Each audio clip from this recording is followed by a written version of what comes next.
There are stories history chooses to remember, and stories it deliberately buries beneath layers of sanitized textbooks and commemorative stamps. What you think you know about Harriet Tubman, the heroic conductor of the Underground Railroad, the fearless liberator who guided 300 souls to freedom, is only half the truth.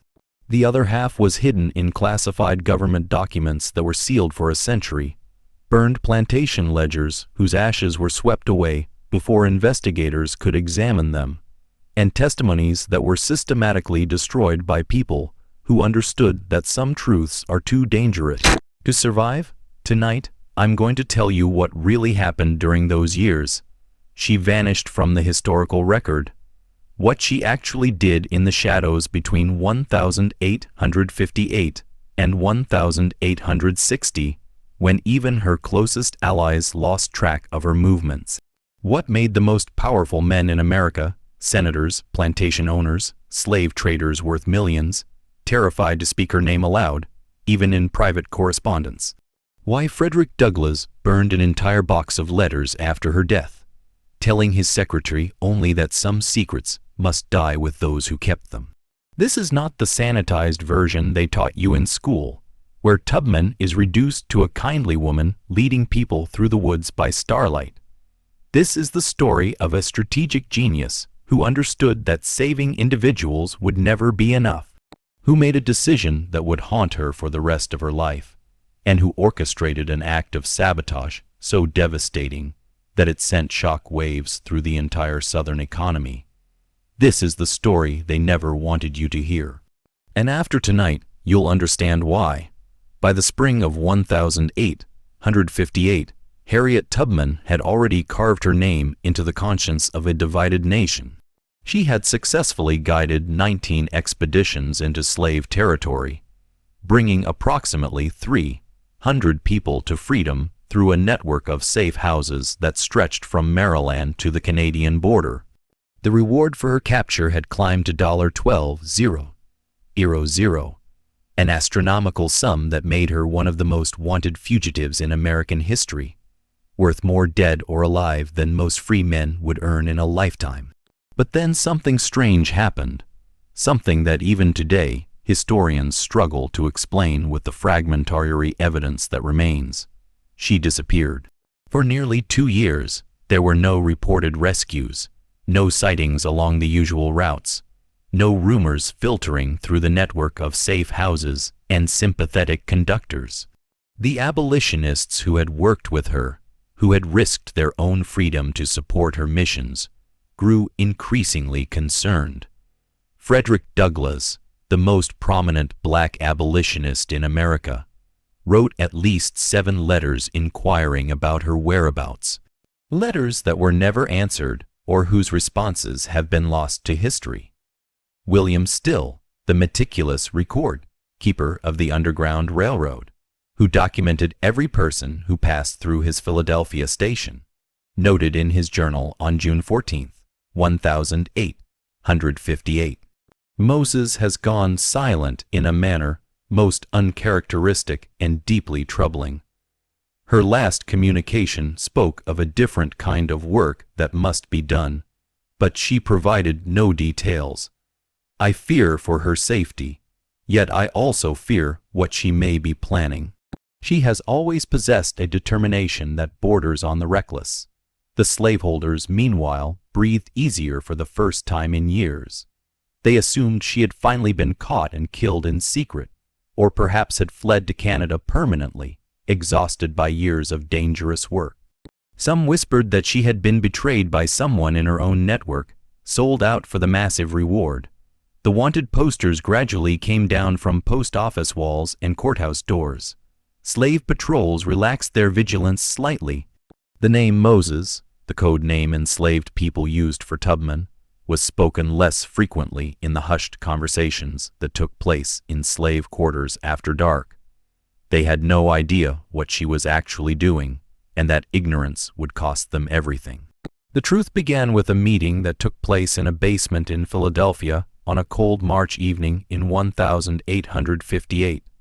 The location was a Quaker meeting house on a quiet street chosen because Quakers were known abolitionists and their gatherings attracted no suspicion.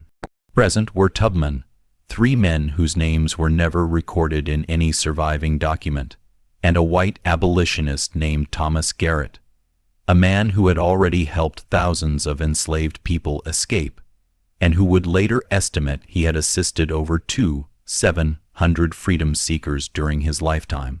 What was discussed in that room remained secret for over a century until a single letter surfaced in a private collection in 1967. The letter was part of an estate sale in Delaware, buried in a box of miscellaneous correspondence. A graduate student named Patricia Chen, researching Garrett's abolitionist activities, found it and immediately recognized its significance.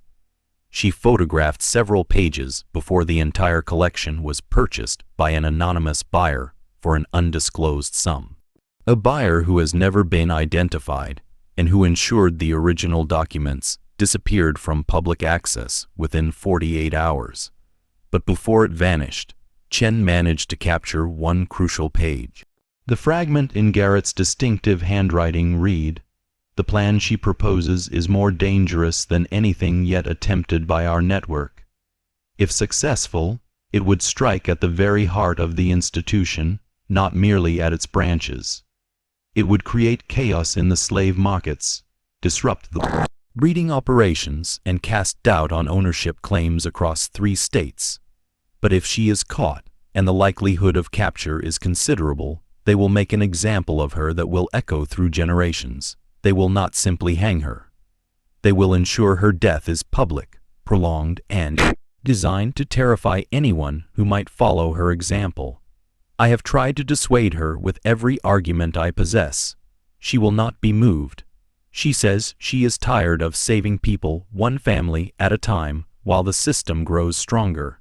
She says it is time to attack the foundation, not the walls. What was this plan that made even hardened abolitionists, people who had dedicated their lives to fighting slavery, genuinely afraid? To understand, you need to know something about Harriet Tubman. That history has deliberately softened something that makes people uncomfortable even today. She was not simply brave or determined or faithful, though she was all those things. She was strategic, calculating, and when necessary, absolutely ruthless in pursuit of her goals. She carried a pistol on every rescue mission, a fact that is often mentioned, but rarely explained. The gun wasn't just for slave catchers or bounty hunters. It was for the people she was rescuing.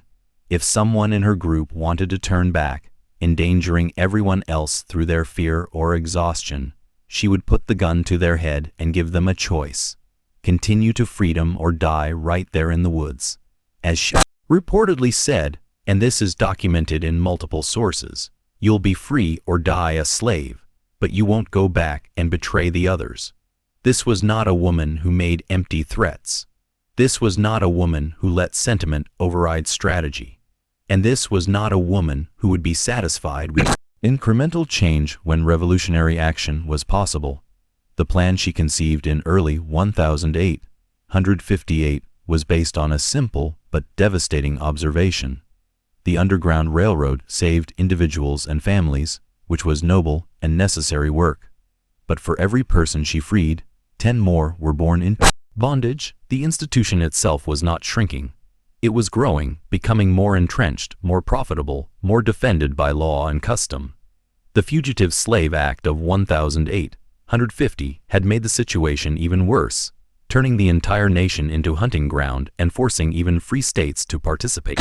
In the recapture of escaped slaves, Tubman decided that saving individuals was no longer enough. She needed to attack the foundation of the system itself. Her target was information, specifically the records that made the slave economy function. The slave economy of the South ran on meticulous record-keeping that would impress even modern bureaucrats. Every plantation maintained detailed ledgers, names, ages, family relationships, purchases, sales, births, deaths, medical conditions, skills, behavioral notes, and most importantly, valuations. These records were the legal proof of ownership.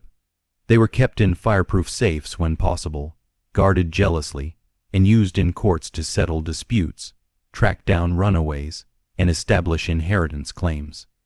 But there was another set of records less well known outside the slave trading industry that Tubman had learned about through her extensive network of informants, the breeding records by the 1850s, with the international slave trade officially banned since 1808.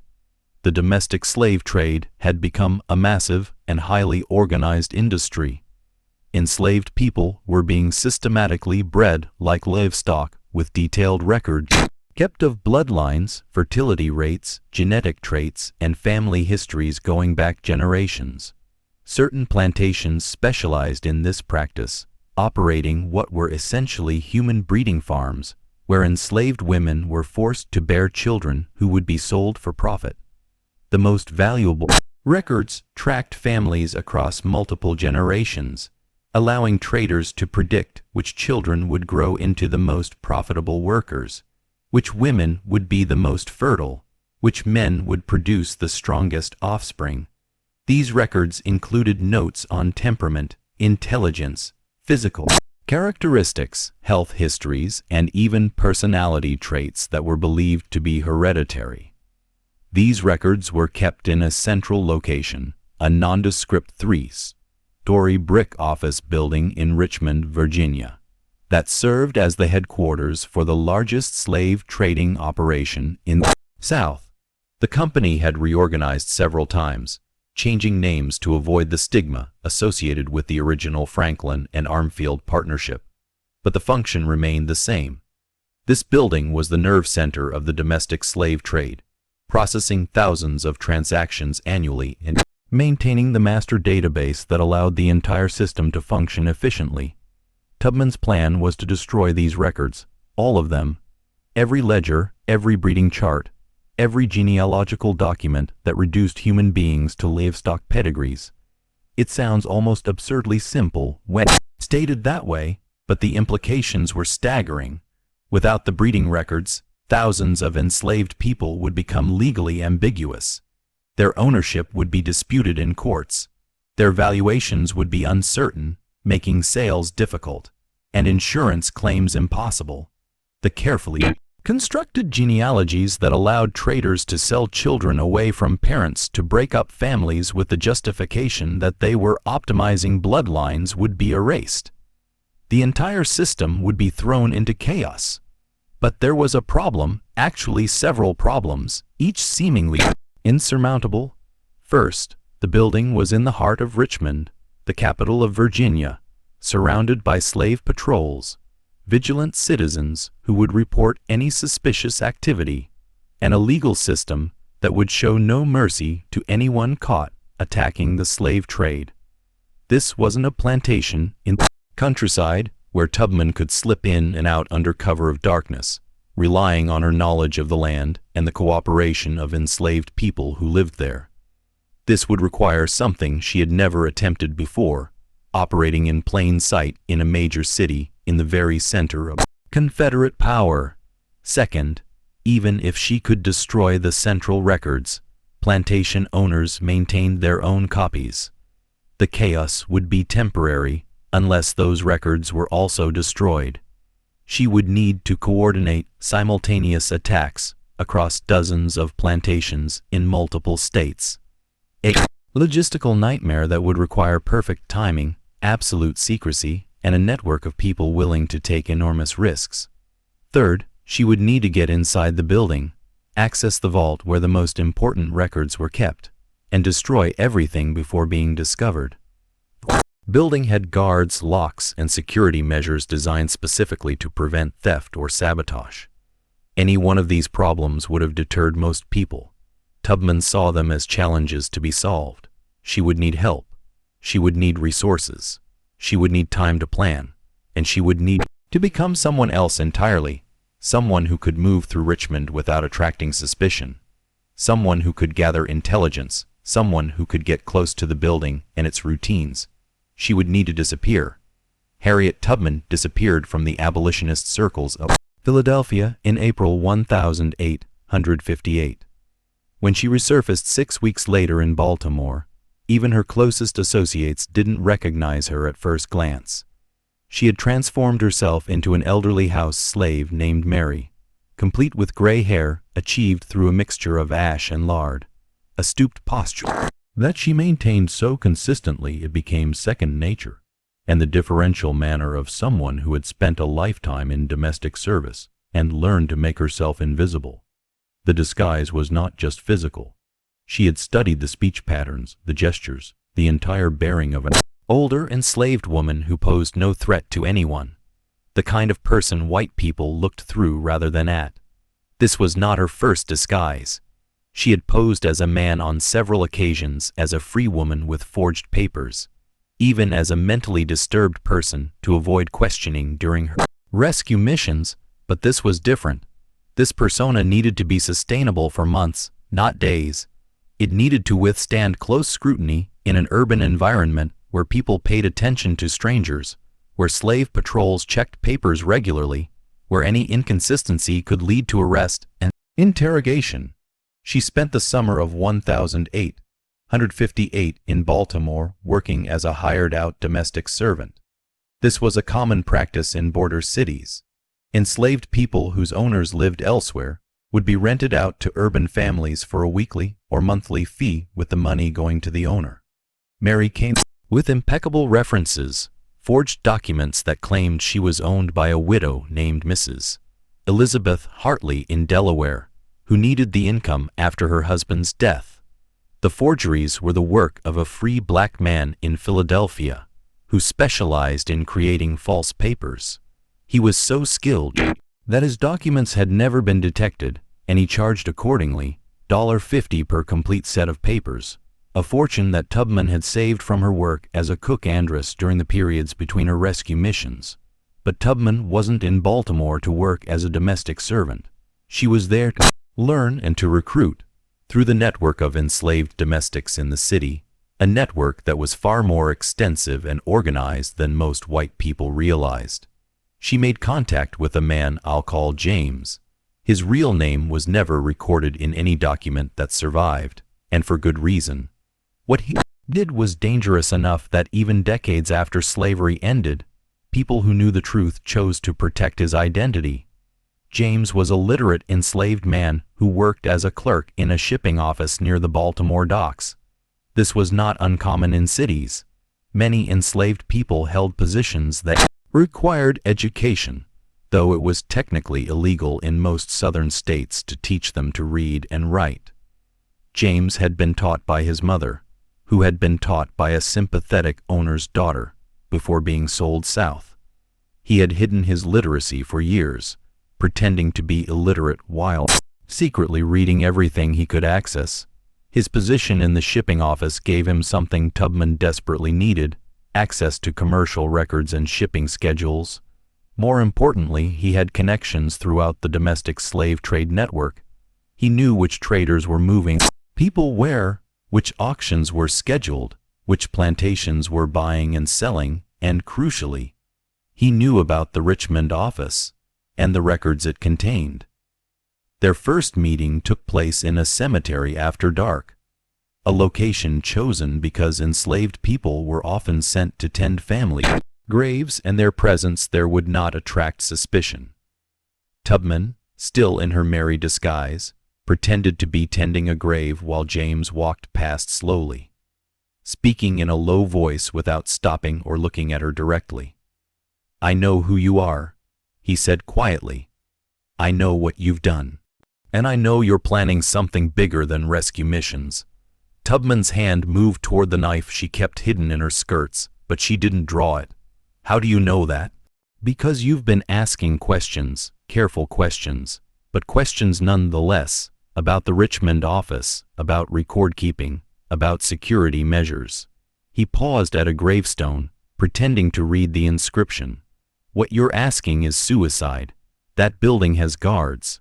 The records are in a vault. Even if you could get inside, even if you could destroy the papers, they'd rebuild the records from plantation copies within months. You'd accomplish nothing except getting yourself killed. Not if we destroy those copies too," Tubman replied. James stopped walking, turned to look at her directly for the first time, abandoning the pretense of casual conversation. You're talking about hitting dozens of plantations simultaneously. That's impossible, is it? What Tubman proposed over the next hour, speaking in whispers in that cemetery as darkness fell completely, was audacious to the point of madness. She wanted to organize a coordinated action across Virginia, Maryland, and North Carolina. On the same night, trusted people would set fire to the record rooms of major plantations, while she and a small team hit the central office in Richmond.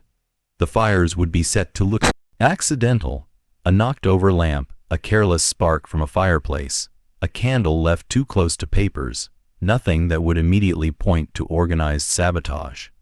The key was timing and communication. It would require a network of people willing to take enormous risks, perfect coordination without telegraphs or written messages that could be intercepted, and absolute secrecy. If even one person was caught and talked, the entire operation would collapse. James told her it couldn't be done. Then he spent the next 3 months helping her do it. The network they built was unlike anything the Underground Railroad had attempted before. It wasn't designed to move people north to freedom. It was designed to move information and coordinate action across hundreds of miles using methods that left no paper trail and could not be intercepted by authorities. They used songs, specific spirituals, sung in specific ways that would be passed from plantation to plantation by enslaved people who traveled with their owners or were hired out to work in different locations. The songs contained coded information about timing and targets, hidden in verses that sounded like ordinary religious music. Anyone who didn't know the code, a particular verse sung at a particular tempo meant 2 weeks from Sunday, a different verse meant wait for the next signal, a change in the usual melody indicated danger or a need to abort. The beauty of this system was that singing was expected, even encouraged. Among enslaved people, spirituals were sung during work, during worship, during any gathering. No one would suspect that the songs carried messages. They used quilts hung on clotheslines with patterns that meant different things to those who knew how to read them. A particular arrangement of squares indicated a safe house. A different pattern warned of danger. These quilts were common sights in every community, and the patterns changed frequently enough that they could convey updated information without attracting suspicion. They used the movement of goods along trade routes with marked crates that told people where to look for hidden messages, a particular scratch on a wooden crate, a specific knot in a rope, a certain arrangement of items in a wagon. All of these could carry meaning to those who knew the code, and they recruited carefully, not freedom seekers who wanted to escape north, but people who were willing to stay enslaved, to remain in place and take action when the signal came. People who understood they might never escape themselves, but could strike a blow against the system. People who were willing to risk everything for a cause larger than their own. Freedom, this was perhaps the most difficult part of the operation. Tubman had to identify people who possessed the right combination of courage, discretion, and strategic thinking. She had to approach them carefully, revealing only as much as necessary, always prepared for the possibility of betrayal. She had to trust her instincts about human nature, knowing that one wrong choice could doom the entire plan. By November 1858, the network was in place. Tubman had identified 43 plantations with vulnerable record rooms, places where the documents were kept in wooden buildings or offices that could be set on fire without endangering the main house or the slave quarters. She had people positioned at each one waiting for the signal, and she had assembled a team of 5 people who would go with her into Richmond. But there was still the problem of the vault. The central office kept its most important records in a fireproof safe manufactured by the Herring Safe Company of New York. It was state-of-the-art technology for the time, designed to withstand not just fire, but also physical attacks. The safe had a combination lock that was considered unpickable, walls thick enough to resist drilling, and a design that would cause the locking mechanism to jam permanently if someone tried to force it open. There was no way to break into it, and even if they could, the noise would alert the guards who patrolled the building. Tubman needed someone who could open it properly. She needed the combination. This is where the story takes a turn that seems almost too convenient to be true. the kind of coincidence that would be rejected as unrealistic in fiction, except that it's documented in multiple sources, corroborated by letters and testimonies that were given years later. After the Civil War had ended, and people felt safe enough to speak about what they had done, in December 1858, a white man named Robert Harrington approached Thomas Garrett in Philadelphia. Harrington was a locksmith and safe technician who had done work for various businesses throughout the Mid-Atlantic region, including slave traders. He had installed the safe in the Richmond office 3 years earlier, along with similar safes in several other locations. He wanted to help the abolitionist cause, and he had kept copies of the combinations to every safe he'd ever installed. When Garrett told Tubman about Harrington, she was immediately suspicious. It seemed too perfect, too convenient. In her experience, when something seemed too good to be true, it usually was. She spent weeks investigating the man, having him followed by people she trusted, testing him with false information to see if it would leak to authorities or slave traders. She learned that Harrington was exactly what he claimed to be, a skilled locksmith who had recently experienced a crisis of conscience.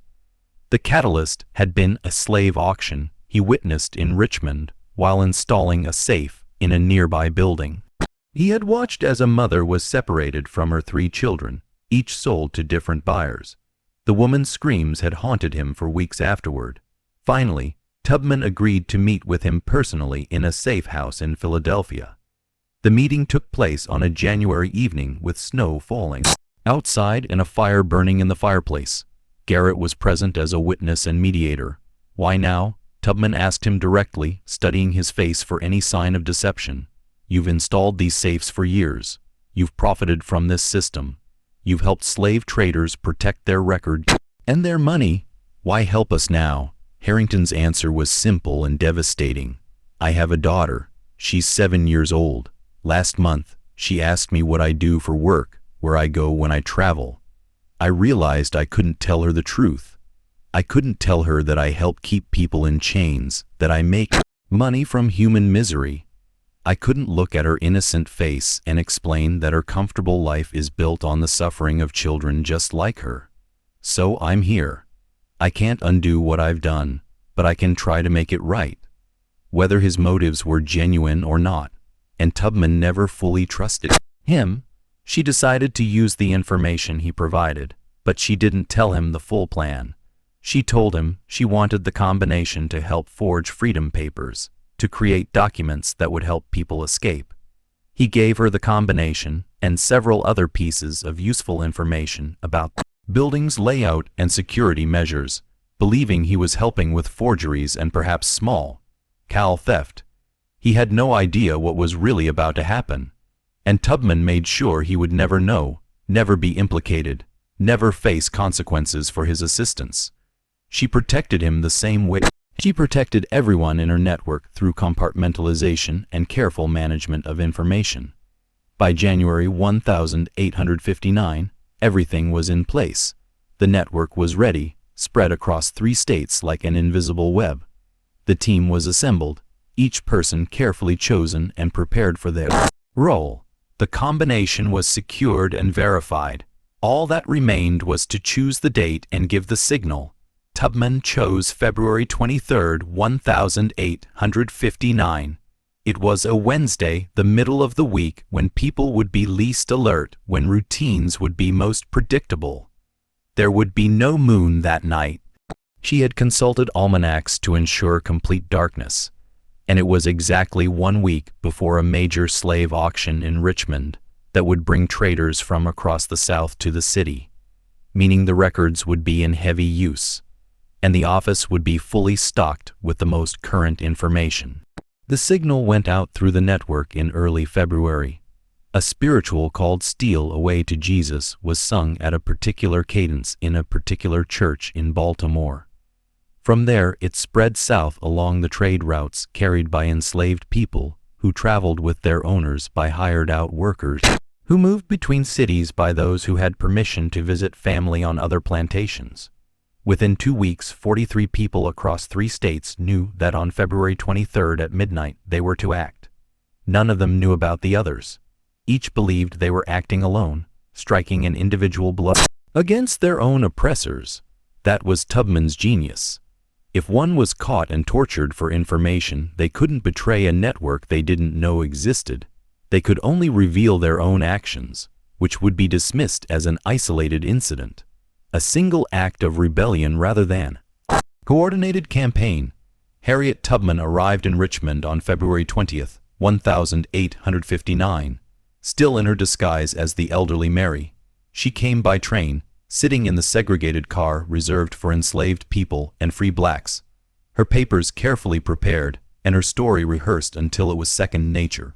The papers claimed she was being hired out to a family named the Prescotts who lived in a respectable neighborhood near the Capitol building.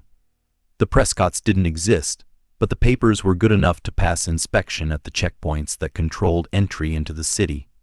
Richmond was paranoid about slave rebellions, especially after Nat Turner's uprising in 1831, and the authorities checked everyone who entered. The city itself was a strange mixture of elegance and brutality. Grand houses lined the main streets, their columns and porticos designed to evoke ancient Greece and Rome. Well-dressed white people strolled along sidewalks, attended by enslaved servants who carried packages and opened doors. Churches with tall steeples dominated the skyline, their bells marking the hours. But beneath this veneer of civilization was a city built on human trafficking.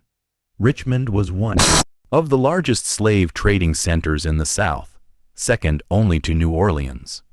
Auction houses operated openly on main streets. Enslaved people were marched through the city in chains from the train station to the holding pens where they would wait to be sold. The smell of the city, a mixture of coal smoke, horse manure, and human misery, was something Tubman would remember for the rest of her life. She found lodging in a boarding house that catered to hired-out enslaved people, a common arrangement in the city. For a small fee paid by their supposed owners, enslaved people could rent a bed in a crowded room and receive minimal meals. The boarding house was run by a free black woman named Catherine, who asked no questions and kept no records, beyond what was legally required. Tubman spent her first day in Richmond simply observing, moving through the city with the shuffling gait of elderly Mary, running errands that gave her a reason to be on the streets. She noted the locations of slave patrols, the timing of their rounds, the areas where they were most vigilant. She identified escape routes, places where she could hide if pursued, buildings with multiple exits, and she studied the target building. The office that housed the slave trading company's central records was a three-story brick structure on a commercial street near the docks. The ground floor was a public office where traders conducted business during the day, buying and selling enslaved people, arranging transportation, negotiating prices. The second floor contained administrative offices where clerks processed paperwork and maintained routine records. The third floor, accessible only by a locked stairway, housed the vault and the most sensitive records. The breeding charts, genealogies, the documents that were too valuable to risk in the public areas. There were 2 guards who worked in shifts, one during the day and one at night. The day guard was a young man who took his job seriously, checking everyone who entered, maintaining a visible presence. The night guard was a man in his 50s named William Hodges, who had a reputation for drinking. He would make rounds every hour, checking the doors and windows, then return to a small room on the first floor where he kept a bottle hidden in a desk drawer. Tubman spent 3 days observing Hodges and his routine. She noted that he was most inattentive during his third round midnight, when he'd had enough to drink to be careless, but not so much that he'd passed out. He would check the doors peremptorily, sometimes skipping the back entrance entirely, then return to his room and his bottle. That would be their window, 30 minutes, perhaps 40 if they were lucky, to get inside, reach the third floor, open the vault, and set the fire. A team arrived separately over the next 2 days, each with their own cover story, each lodging in different locations. There was James, the clerk from Baltimore, who came to Richmond on legitimate business for his employer. a woman I'll call Sarah, who had worked as a house slave in Richmond years earlier, and knew the city's geography intimately. 2 brothers, former sailors named Thomas and William, who had experience with fires and knew how to make them spread quickly while appearing accidental, and a teenage boy named Daniel, sharp-eyed and quick, who would serve as their lookout and messenger. They never met as a group. That would have been too suspicious, too dangerous. Instead, they communicated through dead drops, messages left in predetermined locations picked up without acknowledgement. A loose brick in a particular wall, a hollow tree in a cemetery, a crack between floorboards in a church where enslaved people were allowed to worship. The messages were written in a code that Tubman had developed, a mixture of symbols and abbreviated words that would be meaningless to anyone who intercepted them. Even if someone found a message, it would appear to be random scratches or the idle doodles of someone barely literate. On February 22nd, the day before the planned action, Tubman made her final reconnaissance of the building. She walked past it 3 times during the day, noting the positions of windows, the type of locks on the doors, the presence of any new security measures. In the evening, she watched from a distance as Hayes began his shift, confirming that his routine hadn't changed. Everything was ready. The network across 3 states was waiting for the signal. Her team in Richmond was in position. The combination to the vault was memorized. The materials for starting the fire were prepared and hidden in locations where they could be quickly retrieved. But Tubman couldn't sleep that night. She lay in her narrow bed in the boarding house, listening to the sounds of the city, distant voices, the rattle of wagons, the bark of dogs. She thought about all the things that could go wrong. A guard changing his routine, a patrol passing at the wrong moment, someone in the network losing their nerve or being discovered, the combination not working, the fire spreading too quickly and trapping them inside. She thought about the people she had recruited, the 43 individuals across 3 states who would be taking action in a few hours. She didn't know most of their names. She had never met most of them in person, but she had asked them to risk everything, and some of them would almost certainly be caught. Some of them would be tortured for information. Some of them would die. Was it worth it? Would destroying records really make a difference, or was she deluding herself, striking a symbolic blow that would accomplish nothing except getting people killed? She thought about the alternative, continuing to rescue people one family at a time while the system grew stronger. While more children were born into bondage, while the breeding farms continued to operate, and the traders continued to profit, she thought about the woman Robert Harrington had seen at the auction screaming as her children were sold away. She thought about the thousands of similar scenes that played out every day across the South, and she knew she had to try. Even if it failed, even if she died in the attempt, she had to try. February 23rd arrived cold and clear. Tubman spent the day working at the boarding house, maintaining her merry persona, showing no sign of nervousness or anticipation. She helped Catherine prepare meals, swept floors, carried water. She moved slowly like an old woman whose body itched from a lifetime of labor. As evening fell, she complained of feeling unwell and retired early to her room. Catherine, who may have suspected something but asked no questions, brought her a cup of tea and wished her a good rest. At 11:00, Tubman slipped out through a window. The city was quiet, not empty. Even at night, there were people on the streets, late workers heading home, men leaving taverns, slave patrols making their rounds. Tubman moved slowly, maintaining her elderly shuffle, just another enslaved person running a late errand for her owner. She carried a small basket as if she'd been sent to deliver something or fetch medicine. She met James 2 blocks from the Target building in an alley behind a warehouse. He handed her a small bag containing the tools they would need. A dark lantern that could be shuttered to hide its light.